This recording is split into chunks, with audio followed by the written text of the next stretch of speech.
Nagy tisztelettel köszöntöm a sajtó megjelent képviselőit ezen a mai sajtótájékoztatómon, amely annak a sorába tartozik, amit az egyik legutóbbi hasonló alkalommal bejelentettem, hogy a választásokig szeretnénk minél gyakrabban megjelenni itt a saját híreinkkel. A legerősebb ellenzéki pártként, kormányváltó pártként nagy büszkeség számunkra, hogy számos esetben tud a Jobbik ellenzékből is sikereket elérni. Legyen szó arról, hogy a Fidesz egy rossz javaslat esetén tudjuk elérni azt, hogy visszavonják a javaslatot, vagy pedig a Jobbik egy-egy benyújtott javaslatát valósítja meg később a kormánypárt. Ezekre volt példa akár ezen a héten is, és ez adja a mai sajtótájékoztatónak az apropóját, ugyanis múlt héten Bánki Erik a munkatörvénykönyvének módosítását terjesztette a ház elé, amely olyan javaslatokat tartalmazott, amely az most is már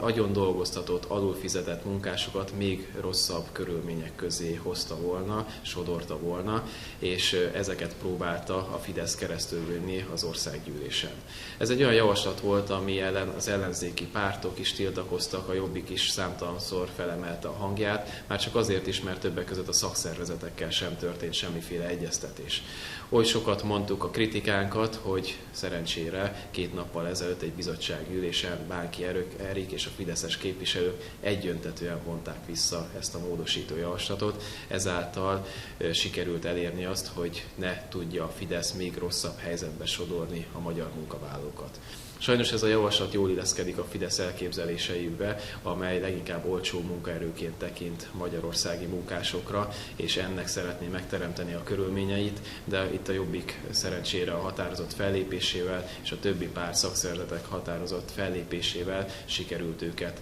arra kényszerítenünk, hogy ne tudják keresztülvinni ezt a javaslatukat.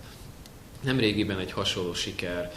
történt annak kapcsán, hogy a kormány egy olyan kezdeményezéssel állt elő, miszerint a furt és az ásott kutak gazdáinak fenntartási engedélyt kellene kérni, amely több 10 000 forintos sarcot jelentett volna azoknak az embereknek, akik leginkább kisemberek, és tudjuk nagyon jól, hogy szerény körülmények között élnek. A Jobbik Torockai László alelnök vezetésével elsőként tiltakozott ezen a rendelet ellen, és országos aláírásgyűjtést és tüntetést is helyeztünk kilátásba ezen igazságtalan újabb adóforma irányába ennek kapcsán, és szerencsére a kormány itt is belátta, hogy nekünk van igazunk, és ezek az emberek nem bírnak el újabb terheket, ezért visszavonta a kutak fenntartóira, a kutak fenntartására vonatkozó engedély kapcsán ezt a javaslatát, így remélhetőleg a jövőben nem terheli, ezek az összegek nem fogják terhelni a kutak tulajdonosait. De számos egyéb dolog esetén is előfordult már az, hogy a Jobbik saját javaslatát azután, hogy elutasította a kormány, saját javaslatként megvalósította. Szerencsére jó magam is, aki leginkább a fiatalok ügyeivel, az ifjúságpolitikával, oktatási kérdésekkel foglalkozó, számtalan ilyet tudnék mondani, csak ezek közül néhányat beemelve, említve, néhány évvel ezelőtt javasolta a Jobbik, hogy az első középfokú nyelvvizsga mindenki számára legyen ingyenes, ezt akkor a Fidesz lesöpörte az asztalról, szakmailag vállalhatatlannak találta, most pedig 2 hónappal ezelőtt saját maga jelentette be, hogy megvalósítja ezt a javaslatot. Szintén régóta szorgalmazzuk a kollégiumfejlesztés, új kollégiumok építését országszerte, több éve kezdeményeztük ezt, ehhez képest mindösszesen 1-2 hónappal ezelőtt állt elő a kormány egy országos kollégiumfejlesztési programmal, de hát örülünk neki, hogy a késve is, de megvalósul ez az elképzelésünk is, ez a programpontunk is. Számos ilyen javaslatot tudnék még mondani a fiatalok érdekképviselete kapcsán, ahol a kormány